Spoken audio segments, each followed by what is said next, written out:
Hola, bienvenidos y bienvenidas a su programa Tus Derechos. El día de hoy vamos a platicar sobre la protección de bienes culturales y el derecho a la cultura. El programa Tus Derechos, como saben, es un espacio dedicado a la discusión y reflexión sobre la cultura y los derechos humanos. Para este tema tan relevante en México y en el mundo, tenemos a una experta y un experto a quien me permito presentar. En primer lugar, a la doctora Maya Lorena Pérez, investigadora titular sede de la Dirección de Etnología y Antropología Social del Instituto Nacional de Antropología e Historia. Es el eje articulador de su trabajo, han sido los pueblos indígenas en sus relaciones con el Estado mexicano y la sociedad nacional. Bienvenida, Maya. Muchas gracias, buenos días. Buenos días. Y por otro lado, presento a Frederic Bacherón, jefe de la oficina y representante de la UNESCO en México. Ha sido docente en varias universidades europeas y latinoamericanas y ha publicado diversos artículos sobre museos, patrimonio, turismo y desarrollo sostenible y creatividad. Bienvenido, Frederic. Muchas gracias, un gusto estar con ustedes. Igualmente, gracias por aceptar la invitación. Bueno, en este primer bloque, pues la idea es hacer una introducción general al tema y lo más accesible posible para nuestro público. Maya, quisiera empezar contigo, que nos explicaras qué es la cultura. Bueno, esa es una pregunta muy compleja. Realmente hay libros enteros que se dedican a tratar de decir qué es la cultura. Pero yo parto de una concepción muy general, muy antropológica, donde la cultura es esa mirada que tenemos todos, a través de la cual interpretamos el mundo, le damos un sentido, construimos nuestro lenguaje, organizamos nuestra vida, lo cual significa que todos los sujetos tenemos cultura, somos poseedores de cultura. Si bien esta mirada puede ser diferente dependiendo de los pueblos, de las circunstancias, del entorno, de su historia, es esa mirada a través de la cual organizamos el sentido de la vida. Y esto es muy importante precisamente cuando hablamos del derecho a la cultura o de los derechos culturales, porque en algunas concepciones se piensa que existe solo una cultura, que es la cultura, una cultura universal, que es una cultura establecida, que normalmente corresponde a una idea de lo que han sido los países europeos. Y esta perspectiva de pronto matiza o le da cierta especificidad cuando se habla de derechos culturales.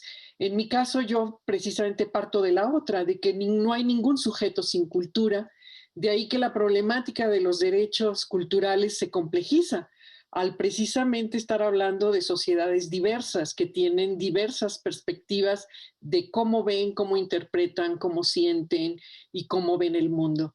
De esta manera, digamos que sería mi punto de partida para esta reflexión. Frederic, Maya nos acaba de dar una introducción a lo que es la cultura. Ahora, también hablamos de derechos culturales, hablamos del derecho a la cultura, el artículo 4 constitucional, por ejemplo, de la Constitución mexicana, prevé el derecho a la cultura y también hay tratados internacionales. ¿Qué implica ya pasar, digamos, de hablar de la cultura en general a hablar que existe un derecho a la cultura? ¿Cuáles son las implicaciones de esto? Sí, muchas gracias. Sí, la verdad es que el derecho a la cultura ha sido reconocido desde 1948, cuando se proclamó la Declaración Universal de Derechos Humanos con su artículo 27. Es decir, es un derecho que existe desde la concepción misma de los derechos humanos. Lo que pasa es que es un derecho que ha sido menos desarrollado que los demás, si bien el Pacto Internacional de Derechos Económicos, Sociales y Culturales lo reconoce en el artículo 15 y otras normativas.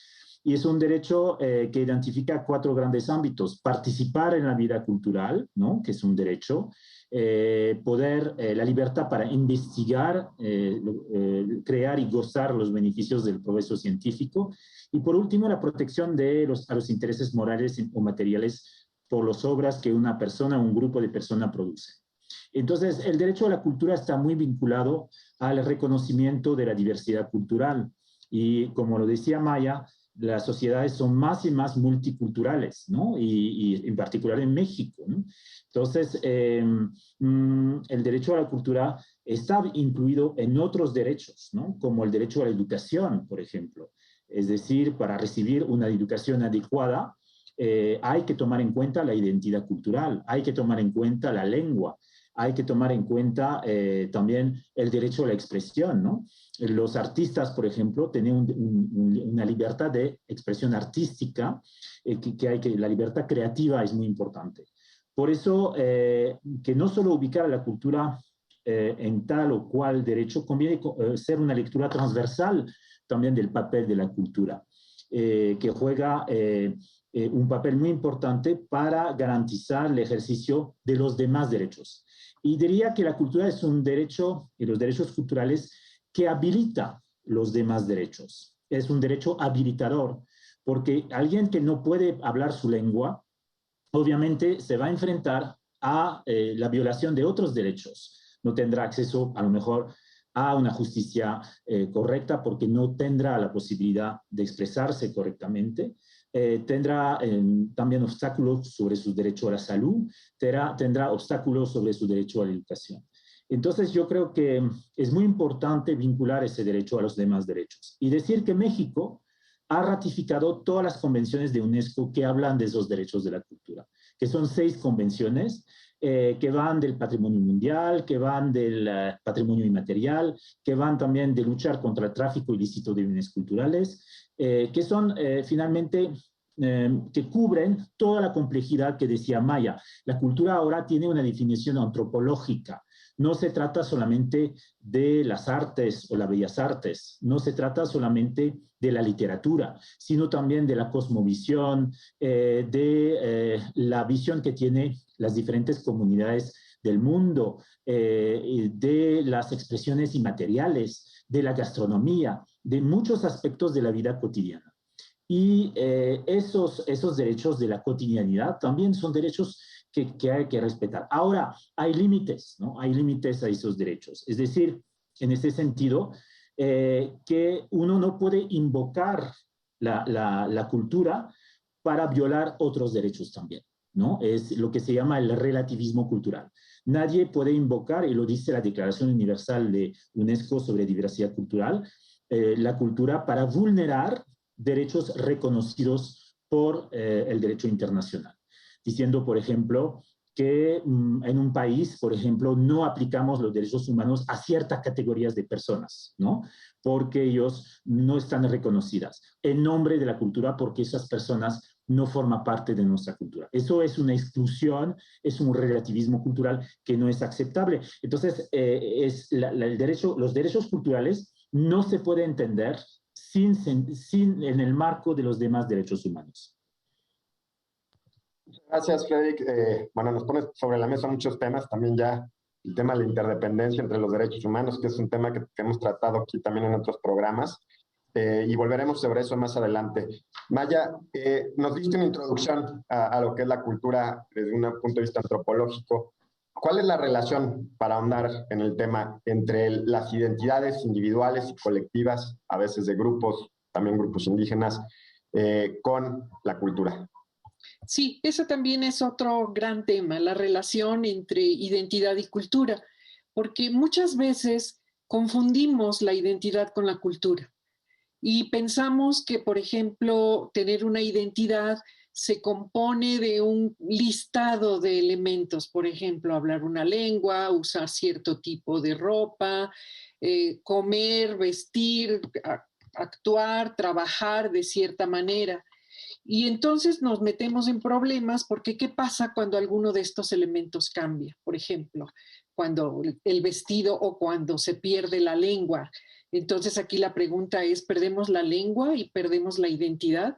¿O cuál es la relación que hay efectivamente entre estos elementos de la cultura que sirven para darnos identidad y la identidad como una pertenencia? Entonces aquí es muy importante entender que sí hay una relación entre la identidad y la cultura, pero que no son sinónimos. Digamos que la cultura sirve en muchos casos para decidir, para establecer ciertos emblemas, ciertos indicadores, para que los individuos marquen su pertenencia a un colectivo, a una identidad colectiva.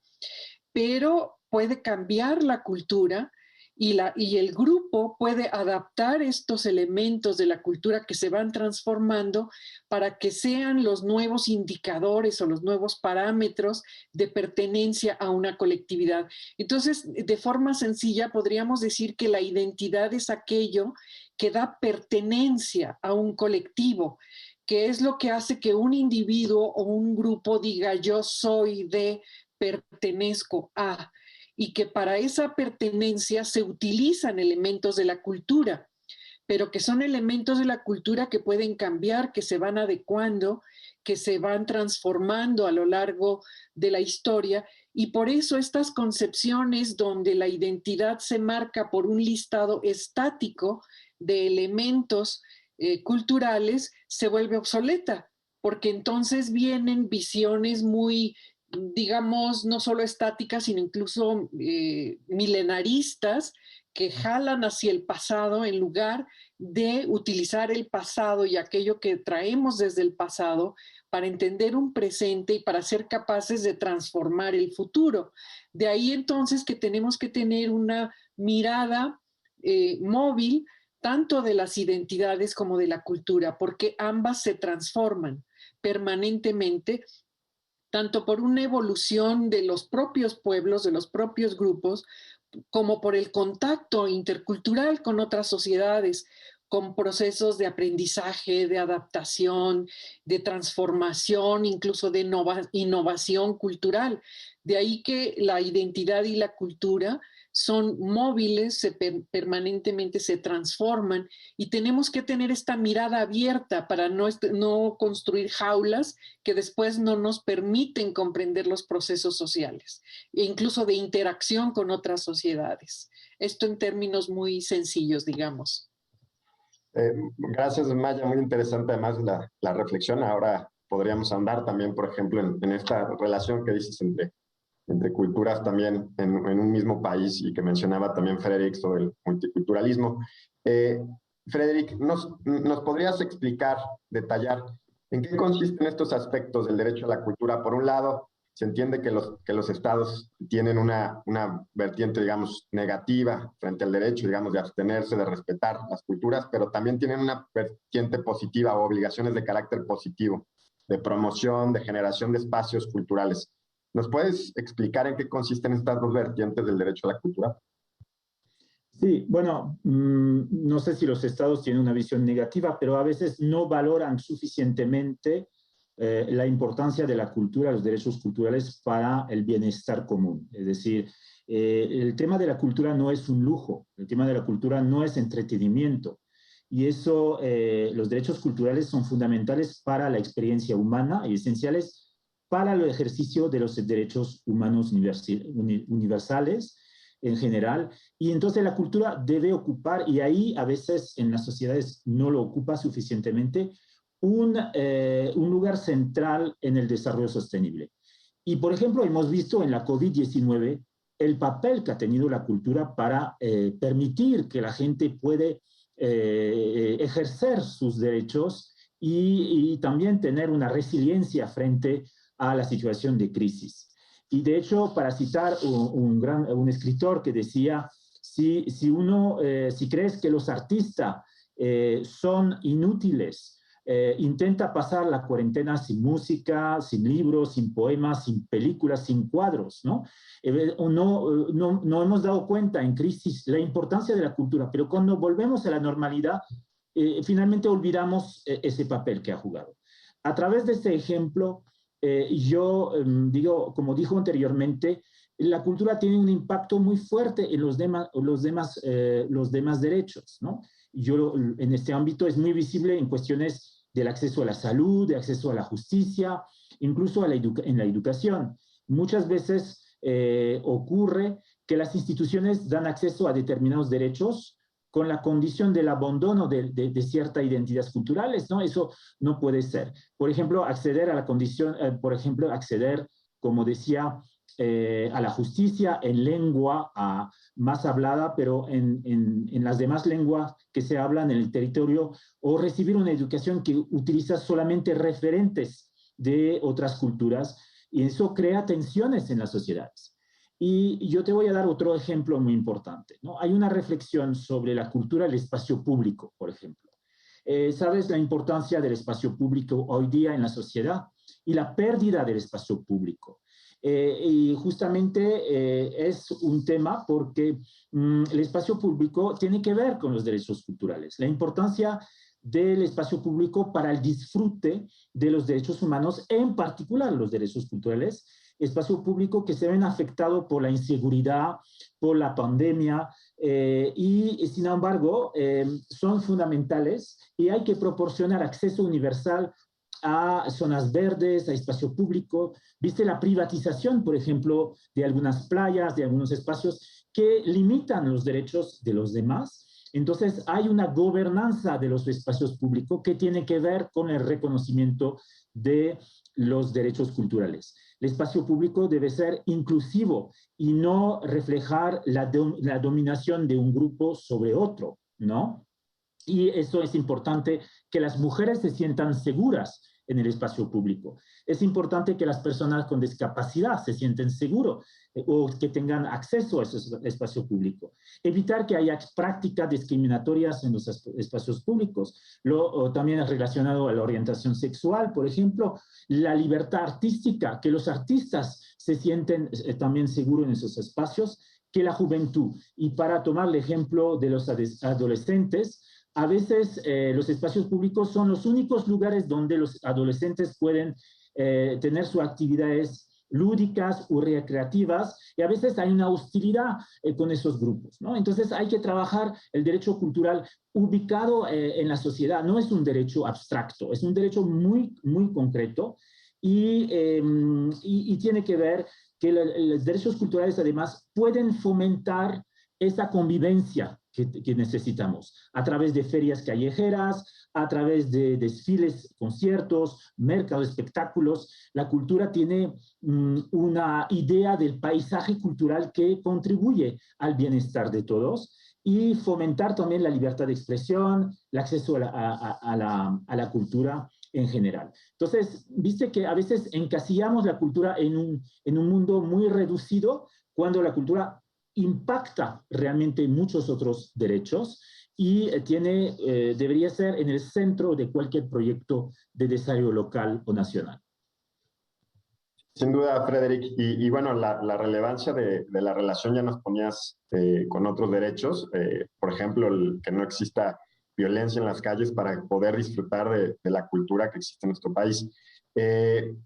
Es momento de hacer un corte. Regresamos en unos minutos. Maya, me gustaría que pensáramos, que platicáramos en el siguiente bloque del programa sobre el multiculturalismo. Ya se ha mencionado en el programa, pero también es muy relevante para nuestro tema, y sobre todo en un país como México, con un mosaico cultural, con culturas precolombinas y además tan importantes, ¿no? Bueno, les recuerdo a quienes nos están viendo que estamos platicando sobre el derecho a la cultura y están en su programa Tus Derechos. Ya regresamos.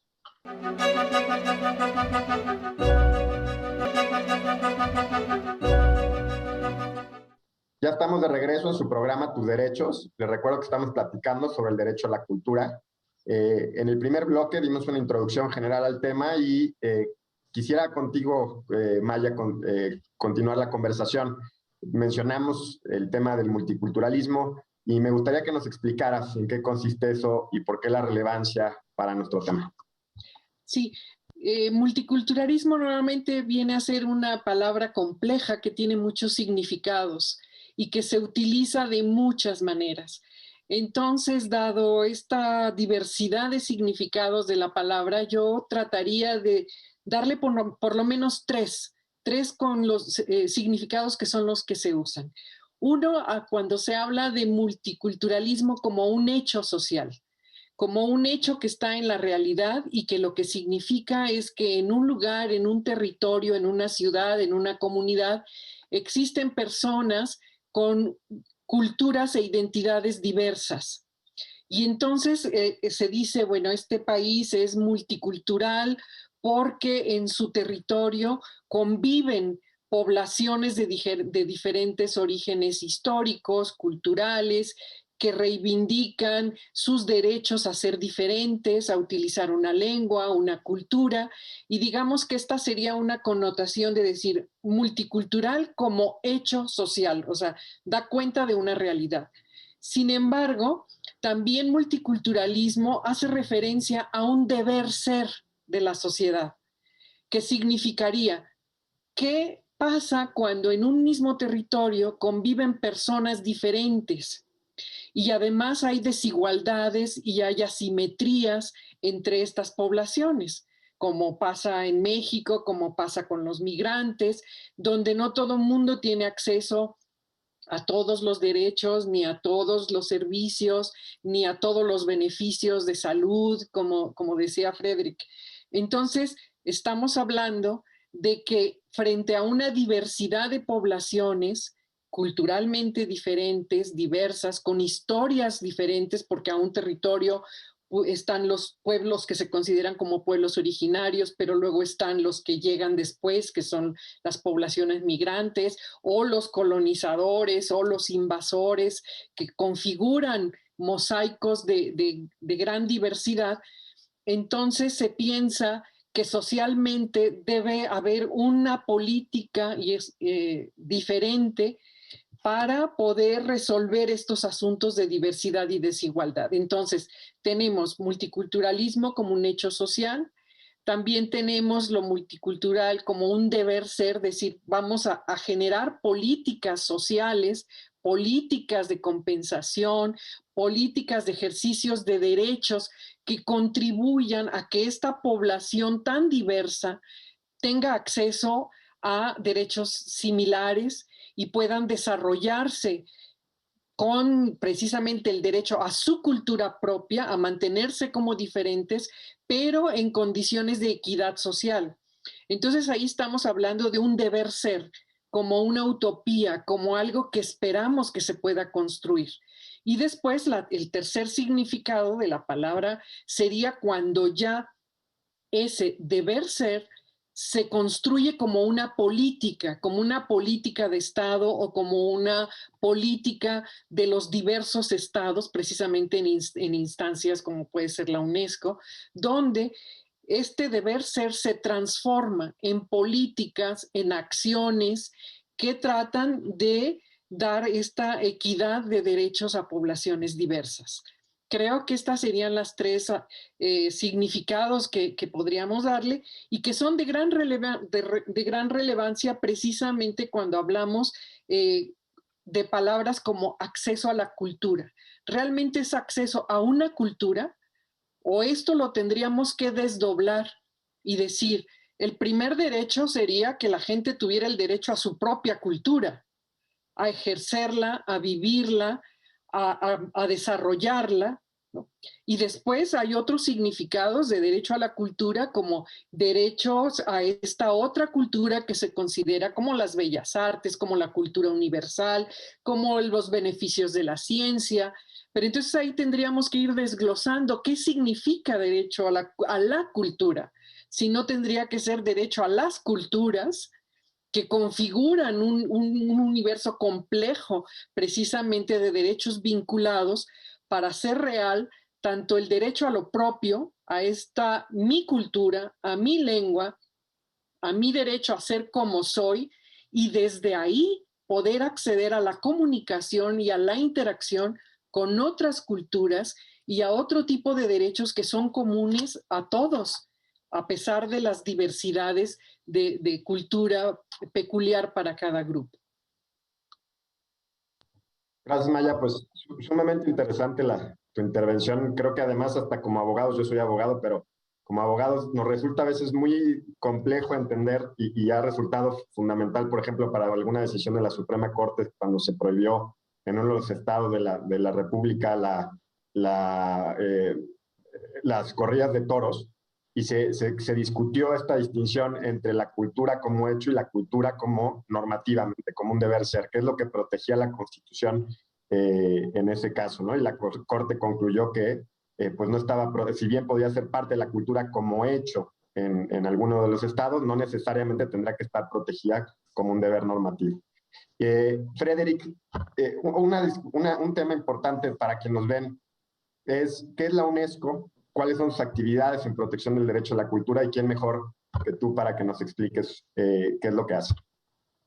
Gracias, Roberto. Bueno, yo creo que hay que primero recordar que la UNESCO es una agencia del Sistema de Naciones Unidas y que el Sistema de Naciones Unidas, cuando fue creado en 1948, es para fomentar un concepto de comunidad internacional unidos con valores comunes, que son los derechos humanos, ¿no? Que si bien hay varias culturas en el mundo, también tenemos un patrimonio común de la gente. Este concepto es bastante nuevo para la humanidad porque aparece en el siglo XVIII nada más.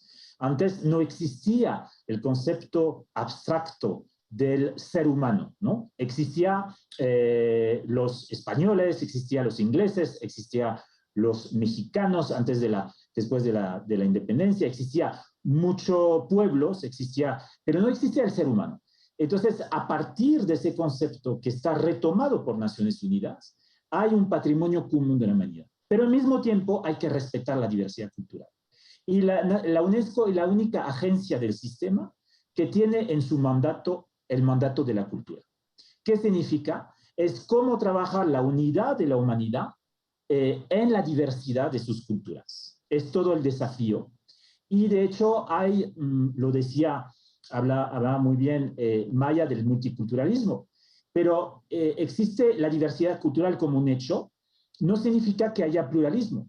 De hecho, el pluralismo cultural, como dice la Declaración Universal sobre Diversidad Cultural de la UNESCO, que festeja su 20 aniversario este año, de 2001, el pluralismo cultural es la respuesta política al hecho de la diversidad cultural. Es decir, tú puedes tener una sociedad con mucha diversidad cultural, pero que es una sociedad discriminatoria. Tomamos el ejemplo de Sudáfrica a la época del apartheid, ¿no? Era una sociedad multicultural, era una sociedad con mucha diversidad, y sin embargo era una sociedad que no era pluralista, que no era democrática de un punto de vista cultural y otros aspectos. Entonces la UNESCO trabaja sobre el posicionamiento de la cultura y del patrimonio para que sea una contribución al bienestar y al desarrollo humano, ¿no? Entonces tiene muchas convenciones, por ejemplo, se conoce muy bien el concepto de patrimonio mundial, que significa, y México tiene 35 sitios en la lista de patrimonio mundial, es uno de los países que más tiene.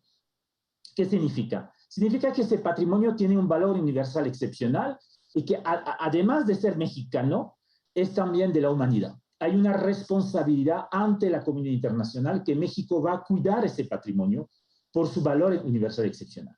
Pero existe también el tema del patrimonio inmaterial, donde se reconoce no solamente lo monumental, no solamente los paisajes, no solamente el patrimonio natural, sino también las expresiones inmateriales de las comunidades, los cantos, los bailes, y las expresiones orales, la gastronomía, que son también fundamentales para los pueblos.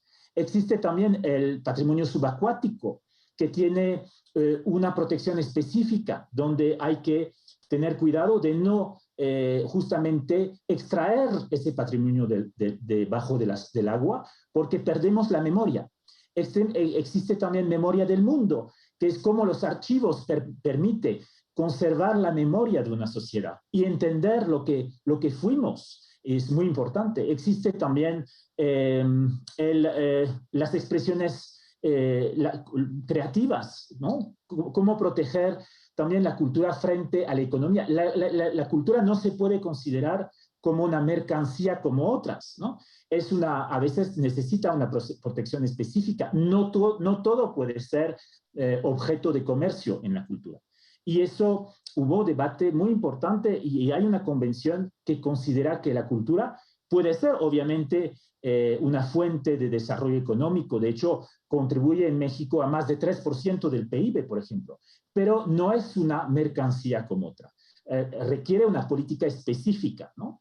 Y está el fenómeno de tráfico ilícito de bienes culturales, que es un delito tan importante como el tráfico de armas, y que tenemos que justamente asegurar que la cultura no se trafica, se protege, porque si no empobrece la sociedad, si perdemos esa memoria. Entonces, la UNESCO trabaja sobre todos esos aspectos de salvaguardia, de conservación, también de ver la cultura como una fuente de bienestar económico y social, y es todo nuestro trabajo de posicionar la cultura como una prioridad. Como lo decía al principio, no verla como un elemento decorativo o un lujo, ¿no? La cultura no viene después del desarrollo, debe estar desde el principio, porque también todos los modelos de desarrollo que no han tomado en cuenta la cultura han fracasado. Entonces, la cultura es como el alma del desarrollo, tenemos que cuidarla. Obviamente es mucho más intangible, más compleja que otro sector, y es por eso que es muy importante. Entonces, la cultura, por ejemplo, la UNESCO desarrolló indicadores culturales para permitir de demostrar el papel que la cultura tiene en términos de inclusión social, en términos de igualdad de género, en términos de desarrollo económico, en términos de lucha contra las discriminaciones, ¿no? La cultura tiene un impacto, pero hay que desarrollar esos indicadores para poder demostrarlo de manera más clara, ¿no? Y es un trabajo que estamos haciendo en México. Muy bien, Frederick. Pues ya mencionaba Maya, Frederick, la complejidad de lo que es el patrimonio cultural y mencionó también el patrimonio inmaterial. ¿Cuál es la relación o la importancia del patrimonio inmaterial, por ejemplo, para las colectividades indígenas, los pueblos y comunidades? Bueno, primero hay que decir que esta división entre patrimonio material e inmaterial es una división histórica, digamos, que empieza primero la protección de bienes materiales ante el saqueo, se hacen las convenciones que tienen que ver con eso. Después se ve que se necesita otra convención para trabajar esta otra dimensión de la cultura que se denomina inmaterial, pero creo que cada vez tenemos que pensar más en que estas dos dimensiones de la realidad social no se pueden separar, porque el patrimonio inmaterial, llamado inmaterial, finalmente también tiene vehículos de materialización. Y el patrimonio material tiene una concepción simbólica atrás que la hace tener contenidos, que la hace tener una historicidad. Entonces, sí, entendemos que las convenciones han tenido su propia historia en la evolución de la construcción de derechos y de instrumentos de salvaguardia, pero que en los pueblos vivos estas dos dimensiones están totalmente mezcladas, que tenemos que pensar que la cultura tiene estas dos dimensiones, esta dimensión simbólica, esta dimensión de significados que hace que lo que hacemos, que lo que comemos, pero también lo que producimos, tenga un significado especial, ¿no? Y aquello que es material es portador de significados históricos que si bien pueden ir cambiando con el tiempo, desde el momento en que se construyen, desde el momento en que se hacen, desde el momento que se conservan, son poseedores de significados.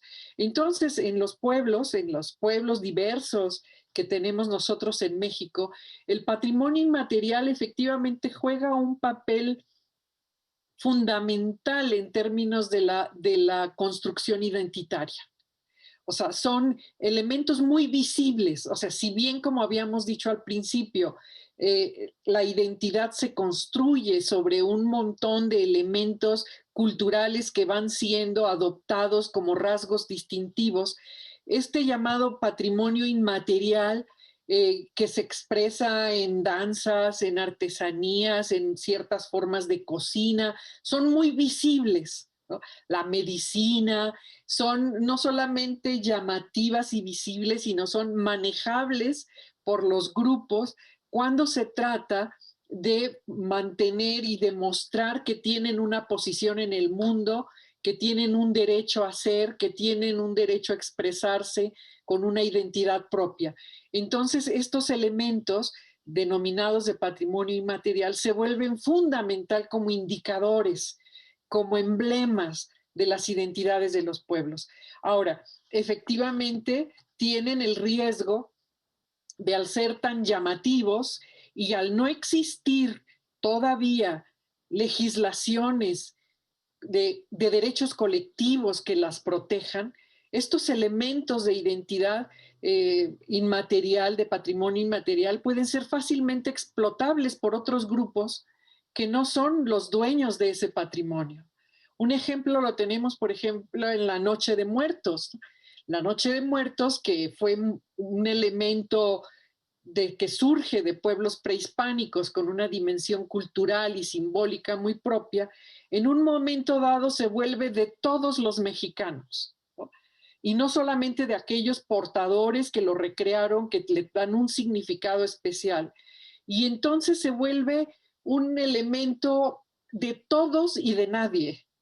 ¿Por qué? Porque entonces una empresa turística puede llegar y puede hacer de la Noche de Muertos en una comunidad que se vive de cierta manera en una mercancía, para beneficio del que llega de fuera, lo ve, lo expropia, lo turistifica, lo vuelve mercancía, cuando este elemento para la colectividad que lo está viviendo de manera ceremonial, simbólica, como un acto de comunicación con los ancestros, se vuelve un espectáculo expropiable. Entonces, esto es muy importante de decir precisamente porque el patrimonio inmaterial, si bien es un elemento de arraigo fundamental, es muy fácil de convertirlo en una mercantilización incluso por actores externos, que le quitan sus significados originales para convertirlos en una mercancía. Y ahí está una tensión muy importante en términos de derechos. O sea, ¿quién tiene el derecho de utilizar precisamente ese patrimonio que se dice que es de todos y por lo tanto es expropiable por actores que no son los poseedores originales?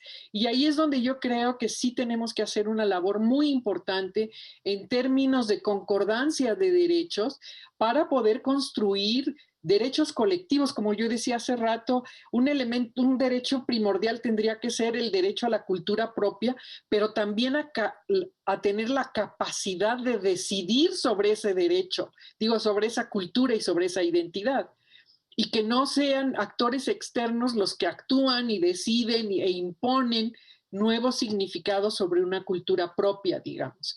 Entonces yo creo que también es importante ir construyendo esta liga entre derechos, pero también ausencias de derechos que permiten, a nombre de que son patrimonio de todos y de toda la humanidad, el despojo y la comercialización de elementos que deberían de estar bajo el control de los propios grupos que los tienen, que los construyen, que los reinventan, que son sus portadores históricos. Dejo la atención puesta ahí.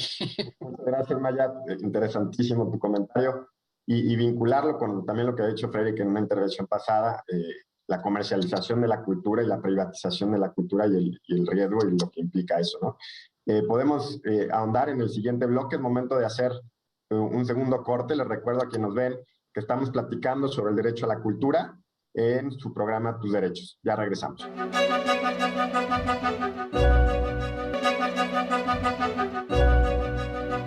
Ya estamos de regreso en su programa Tus Derechos. Estamos en el último bloque platicando sobre el derecho a la cultura.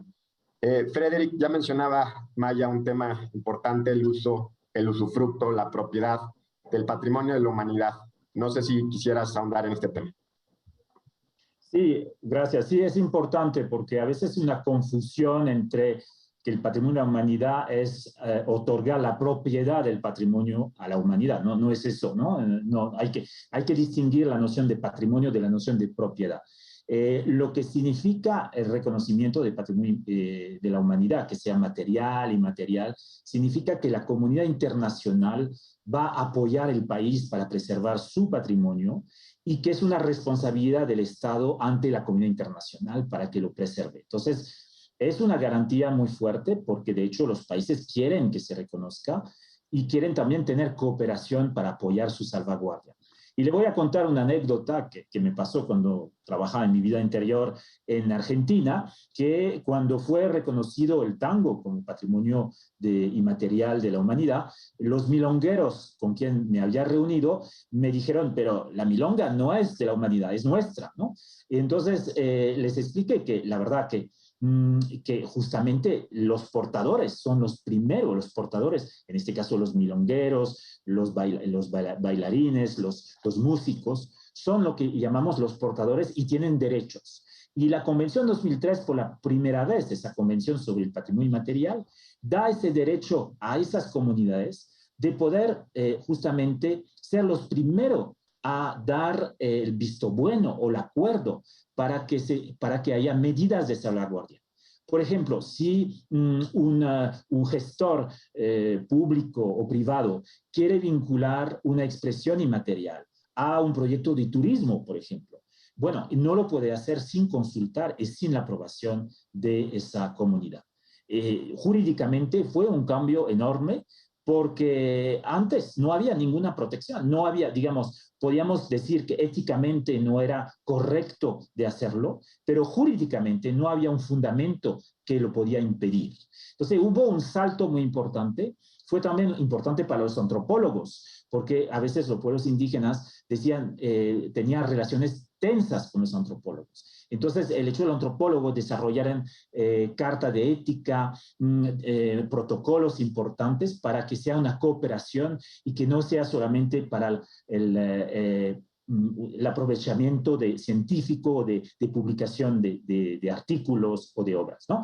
Entonces, esto es verdad también por los gestores. Entonces, yo digo, patrimonio de la humanidad es un concepto muy interesante. De hecho, históricamente, cuando los templos de Abu Simbel en Egipto, que todavía no existía la Convención sobre Patrimonio Mundial, iban a desaparecer porque había un gran proyecto de presa que estaban construyendo en Egipto, la UNESCO y muchos actores dijeron, pero esos templos no solamente son de Egipto, son de la humanidad por la importancia que tienen.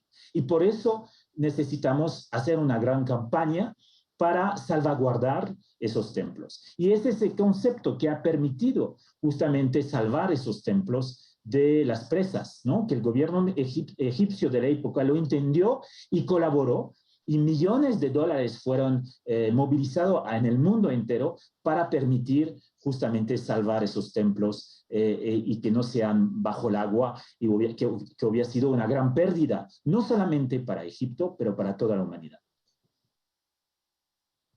Gracias, Frederic, por esta precisión a andar en este tema tan complejo, ¿no? Digamos, tiene dos caras la moneda, por un lado, que es de todos, pero a la vez, pues también las personas lo reclaman como propio, las personas que son portadoras del patrimonio. Maya, es importante, has mencionado el papel del Estado, el papel también de la sociedad para la cultura. Hay un instituto en el Estado mexicano que es el Instituto Nacional de Antropología e Historia. ¿Cuál es su papel? Y también, si hay algún otro instituto, alguna otra institución del Estado mexicano que creas que sea relevante mencionar para la protección del derecho a la cultura. Sí, bueno, efectivamente el Instituto Nacional de Antropología e Historia, por ley, tiene la responsabilidad de la protección del patrimonio cultural en su dimensión, digamos, histórica, arqueológica, arquitectónica, y también de alguna manera del patrimonio inmaterial en su ley orgánica lo establece. La ley que rige al instituto es la Ley Federal sobre Monumentos y Zonas Arqueológicos, Artísticos e Históricos, precisamente. Y es importante decir que este instituto y la ley que lo rige surgen precisamente como una medida de protección ante el saqueo arqueológico, histórico, de bienes de todo tipo, o ante la destrucción de monumentos.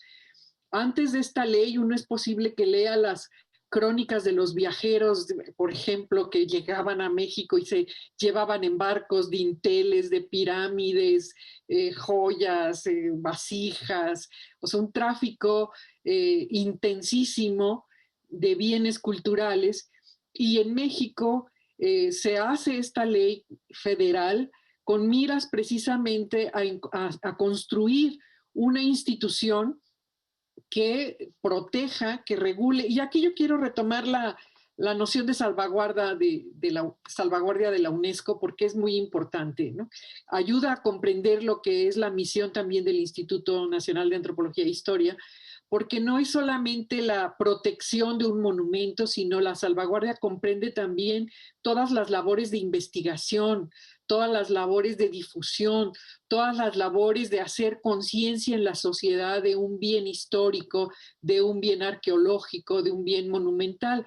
Entonces, esta noción de salvaguardia amplio permite comprender toda la labor del Instituto Nacional de Antropología e Historia, que sí es la protección de una pirámide, es la protección de que no se suban miles de personas a la pirámide del Sol y no la estén ahí llevándose de recuerdo un pedacito de piedra, pero también es muy importante decir todo lo que hace en términos de investigación histórica, de investigación arqueológica, ahora de investigación sobre el patrimonio cultural inmaterial, el trabajo que hace de difusión, de concientización. Y esto es muy importante porque parte de las políticas de Estado en México fue entender que este pasado era lo que nos hacía ser mexicanos, lo que nos construía como mexicanos. Entonces, las políticas del Instituto Nacional de Antropología jugaron un papel fundamental en la educación y en la forja y en la fortaleza de una identidad nacional, y un elemento fundamental en la cohesión social. Y justamente uno lo puede ver en las comunidades que viven la violencia, que viven estos niveles de desintegración social. ¿Qué pasa cuando una institución llega y dialoga con los pobladores y es capaz de movilizar el pasado en diálogo con los habitantes para entender un presente y poder construir un proyecto de futuro? Yo creo que eso es muy importante, que la historia no es solamente lo que queda atrás de un pueblo, sino es lo que da cimientos para la construcción de proyectos de sociedad, de proyectos de civilización, de proyectos de futuro. Y esta es parte del trabajo que nosotros realizamos en el instituto. Tiene varias áreas, tiene desde la parte dedicada a la restauración, la parte dedicada a la investigación arqueológica, pero también las otras áreas dedicadas a la lengua como parte fundamental de este patrimonio cultural, la dirección donde yo estoy, que es la Dirección de Etnología y Antropología Social. Entonces, el instituto es una institución de presencia nacional, federal, que obliga a trabajar con los municipios y con los estados en esta noción de salvaguardia amplia del patrimonio cultural. Muy bien. Tenemos tiempo todavía para una ronda de preguntas, tal vez antes de pasar a conclusiones. Frederick, ya hemos mencionado tráfico ilícito de los bienes culturales y otros retos. En tu perspectiva, la pandemia, digamos, a nivel global ha afectado todo. Aquí en el programa, en cada uno de los programas, hemos hecho una reflexión sobre los efectos de la pandemia, ¿no? Ya mencionaste algo en tu intervención, en una de tus intervenciones, pero digamos, ¿qué reto nos plantea la pandemia, tanto en México o a nivel global, para la protección del derecho a la cultura? Sí, yo creo que el primer reto es que hemos visto, como decía antes, que la pandemia afectó el sector cultural de manera drástica, de manera trágica, voy a decir.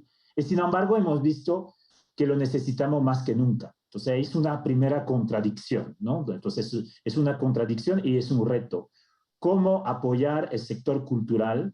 Porque tiene un papel social esencial, especialmente cuando vienen las crisis, donde es un refugio, es un valor, es un recurso fundamental. Y yo creo que hay que tener un primer reto, es llegar a un reconocimiento mayor del papel de la cultura, que sean los artistas, que sea el patrimonio, porque la verdad, otra vez, yo invito a la gente y nuestros amigos a pensar cómo hubiera vivido esa pandemia sin la cultura. Lo habían vivido de manera muy dura. Significa que hay un papel muy importante. Y yo creo que la condición del artista puede mejorar, el patrimonio puede tener más recursos. Algunos dicen, está en el relator, el último informe de la relatora sobre derechos culturales, que dice que deberíamos alcanzar el 7% del presupuesto del PIB para la cultura. Y no estamos a veces a 1% nada más. Entonces, ese es un primer reto importante. Y el segundo, que yo voy a hablar un poco más de México, pero yo creo que es un reto que es global. Hay una contradicción que existe, una paradoja que existe entre diversidad cultural y prosperidad, o diversidad cultural y biológica o prosperidad. Hemos notado a veces que los territorios que más tienen diversidad cultural, lingüística, biológica, son a veces los territorios que tienen más exclusión y marginación. Entonces, es como si no hemos sido capaces de usar esos recursos, usar el buen sentido de la palabra, para que justamente sea un beneficio para las comunidades. Entonces, hablar de riqueza es también hablar de la riqueza cultural y biológica, no solamente económica.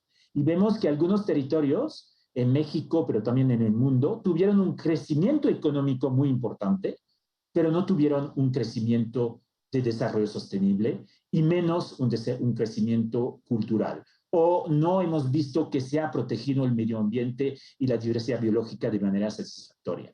Entonces, esa paradoja yo creo que es un gran reto. Es decir, que proteger la diversidad cultural, salvaguardar la diversidad cultural más bien, porque el concepto de salvaguarda, como lo decía Maya, es mucho más amplio, y también la diversidad biológica, y los dos vinculados, porque es muy difícil desvincular esas dos diversidades, deberían ser una prioridad para los países, porque es una manera de trabajar la sostenibilidad de nuestra sociedad y del desarrollo. Y es un pilar esencial en la definición de la sostenibilidad. Y para mí es el gran reto. No todavía hemos hablado de sostenibilidad social, hemos hablado de sostenibilidad económica, sostenibilidad medioambiental, que lo hablamos después, pero lo hemos planteado. ¿Qué pasa con la sostenibilidad cultural? Debemos también incluirla para que la sostenibilidad sea completa. Para mí es uno de los grandes retos de la humanidad y de México. Muy bien, Frederick. Bueno, es momento de hacer ya la última ronda de conclusiones y reflexiones finales, porque nos quedan unos minutos. Entonces, Maya, si nos quisieras dar tu reflexión, tu conclusión para terminar. Sí, yo quisiera retomar un poco lo que ha dicho Frederick en el sentido de esta relación de los humanos con la naturaleza. Hay quienes ahora están hablando de la necesidad de articular la doble conservación, la conservación de la diversidad cultural y la conservación medioambiental. Y de ahí se gesta esta noción de patrimonio biocultural. Y a mí me parece que una de las tareas precisamente es esta, la de encaminarnos a una visión más integral de la humanidad con su hábitat, con todo lo que nos da de riqueza en las dos dimensiones, en la cultural y en la natural, sobre todo ahora que tenemos un mundo en peligro por el calentamiento global, por la desaparición de especies, e incluso se habla de la pandemia misma como producto de la invasión humana sobre espacios naturales, sin control, sin este sentido de conservación doble. O sea, no hay conservación de la humanidad y la diversidad cultural si no hay conservación del medio ambiente.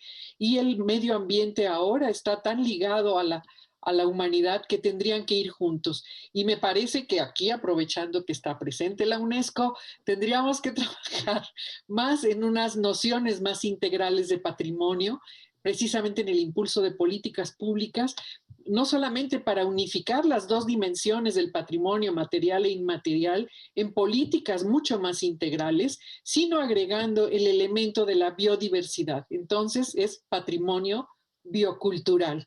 Yo aquí lo dejaría. Muchas gracias. Gracias a ti, Maya. Frederick, quisieras darnos tu reflexión, conclusión. No, yo creo que lo de la biodiversidad es un concepto muy importante y voy a terminar con esa reflexión también. No podemos desvincular el tema de la cultura y de la ciencia. De hecho, si retomo lo que decía al principio, el artículo 27 de la Declaración Universal de Derechos Humanos habla de la cultura y de la ciencia. Y hemos separado a veces esos dos campos. Por eso la UNESCO ha desarrollado un gran programa donde hay un diálogo y una cooperación entre la ciencia y los conocimientos tradicionales, por ejemplo.